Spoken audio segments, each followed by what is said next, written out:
विशेष कर जो लोग एक दुर्भाग्यपूर्ण घटना में मारे गए,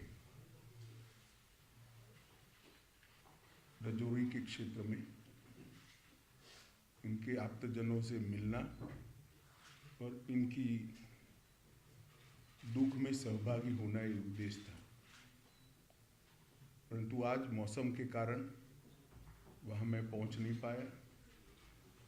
सभी के सभी सातों परिवारों के सभी सदस्यों के साथ मेरी टेलीफोन पर बातचीत हुई है और क्योंकि मौसम के कारण मैं जा नहीं सकता था तो टेलीफोन के माध्यम से उनके दुख के अंदर सहभागी होने का मैंने प्रयास किया है। उनकी जो बातें हैं उसको ध्यान से सुनी है। एलजी श्री मनोज सिन्हा जी भी मेरे साथी थे जब मैं बात कर रहा था।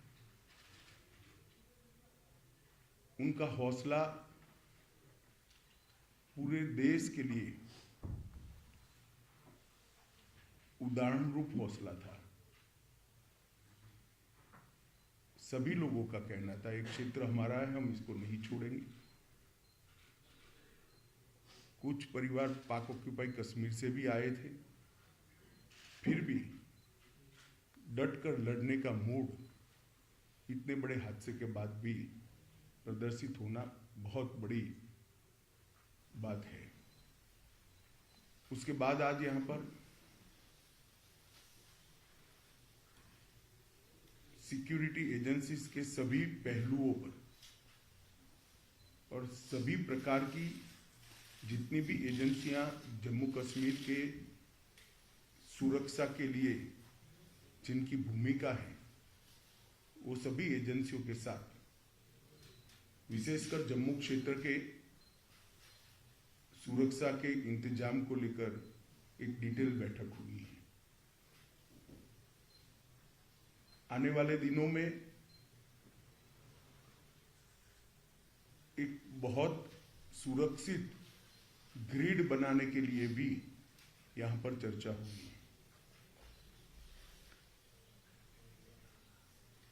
मैं इतना ही कह सकता हूं कि सुरक्षा एजेंसियां चाहे जम्मू कश्मीर पुलिस हो, बीएसएफ हो, सीआरपीएफ हो, जम्मू पुलिस का एसआईए का टीम हो या सेना हो, इस सभी एजेंसियां 100% मुस्तैद है और विश्वास के साथ आने वाले दिनों में इन घटनाओं को रोकने के लिए इनका मनोबल भी बना हुआ है।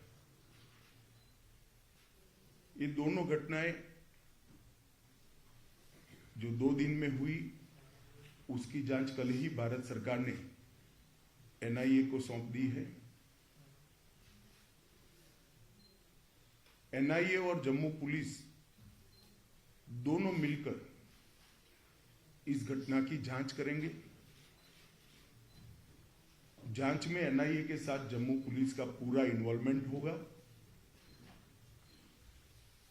और विगत 1.5 साल में जितनी भी घटनाएं हुई हैं, इस सारी घटनाओं को एक साथ रखते हुए ये टीम आतंकवादी गतिविधियों की जांच उसी दायरे में करेगी। इसके साथ साथ ओजीडब्ल्यूएस के लिए भी आतंकवादी ग्रुपों के सपोर्ट सिस्टम के लिए और उनके सूचना तंत्र के लिए भी सभी पहलुओं पर आज चर्चा हुई है। पर एक कह सकते हैं कि संपूर्ण 360 डिग्री सुरक्षा का चक्र बनाने का आज सभी एजेंसियों ने भरोसा भी दिलाया है और इस पर चर्चा भी हुई है। हमारी जितनी भी सूचना की एजेंसियां हैं, इन्होंने भी अपनी गतिविधि को और टाइटन करने का फैसला भी बनाया है, रणनीति भी करी है।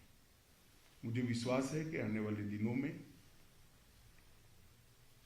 जिन लोगों ने भी ये घटना करी है उनको जम्मू कश्मीर पुलिस बहुत कम समय के अंदर नसीहत करेगी और उनको कानून के दायरे में लाकर कोर्ट के सामने खड़ा करेगी। इसके साथ साथ जम्मू क्षेत्र की पूरी सुरक्षा को चौक चौबंद करने के लिए जो एक्शन प्लान बना है ये टाइम बाउंड है और 3 महीने के अंदर हर क्षेत्र के अंदर सुरक्षा ग्रिड को मजबूत करने का आज फैसला हुआ है। मैं जम्मू के नागरिकों को इतना भरोसा दिला सकता हूं कि इनकी आतंकवादी ग्रुपों की मंशा जो भी हो, परंतु हमारी एजेंसियां मुस्तैद होकर जम्मू की सुरक्षा करेगी। धन्यवाद।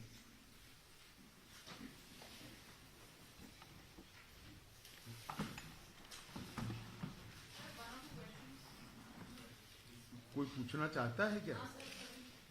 बता दीजिए।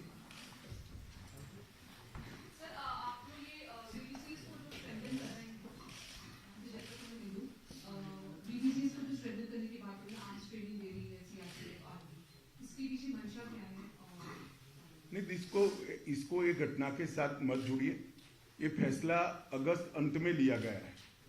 भारत सरकार ने अगस्त अंत में ही ये फैसला दिया था कि विलेज डिफेंस कमेटी को मजबूत किया जाएगा। सर, ड्रोन से हथियार गिराए जा रहे हैं, लगातार एक मेजर चैलेंज बना हुआ है। घाटी में भी हाइब्रिड टेररिज्म जो है वो एक नया पनप के आ रहा है, जहां पर टेररिस्ट का कोई उनका रिकॉर्ड नहीं है, लेकिन उन्हें हथियार देके आतंकी घटनाओं को अंजाम दिया जा रहा है। माइनॉरिटीज पे टारगेट किया जा रहा है, उनको मारा जा रहा है। तो सर, इसके सिलसिले में क्या क्या डिसीजन लिए गए हैं, कुछ बता पाएंगे सर? स्पेशली ड्रोन का जो थ्रेट है उसे टैकल करने। सरदार जी, ये डिसीजन अगर मैं बता पाऊंगा तो उनके लिए क्या बचेगा भैया? क्या सवाल पूछ रहे हैं?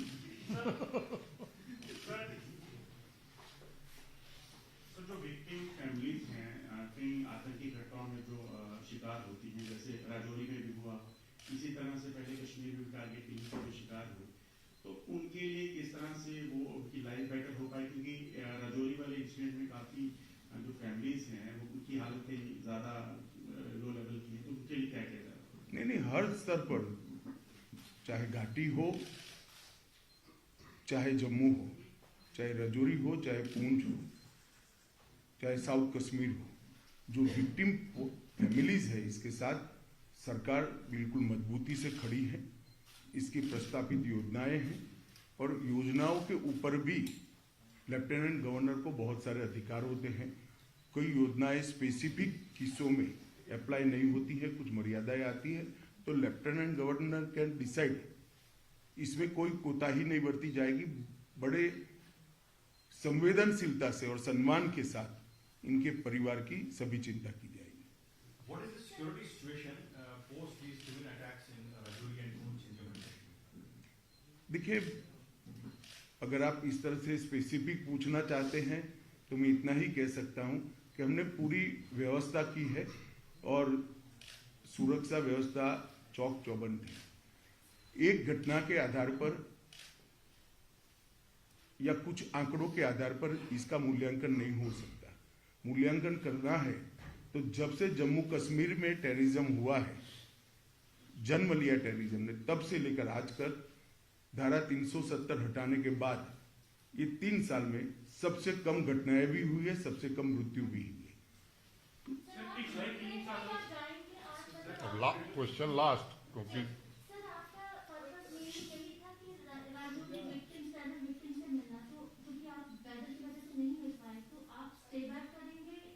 ना, आज स्टे बैक नहीं करूंगा क्योंकि कल भी मौसम के हालात 3 दिन तक ठीक नहीं बताए जा रहे हैं, मगर मैं जरूर आऊंगा और उनको मिलूंगा। Thank you. बता दीजिए आप अंतिम। सर, जिस तरह से पिछले 3 सालों में हमारे सुरक्षा बल जो है आतंकवाद को मुंह तोड़ जवाब दे रहे हैं, तो क्या ऐसा माना जाए कि आने वाले चंद सालों में आतंकवाद जो है वो जम्मू कश्मीर में इसका आखिरी पड़ाव है। हमारा प्रयास तो यही है और आंकड़े अगर आप देखेंगे तो इसी दिशा में जा रहे हैं। हमारे सुरक्षा बलों ने आतंकवाद को मुंह तोड़ जवाब दिया है और सभी दृष्टि से आतंकवादियों के हताहत होने की संख्या, नागरिकों को मरने की संख्या, तो आतंकवादियों को हताहत होने की संख्या बढ़ी है, नागरिकों के मरने की संख्या कम हुई है। और जो माइनॉरिटी किलिंग की बात करते उसमें भी सबसे कम आंकड़ा यही 3 साल में।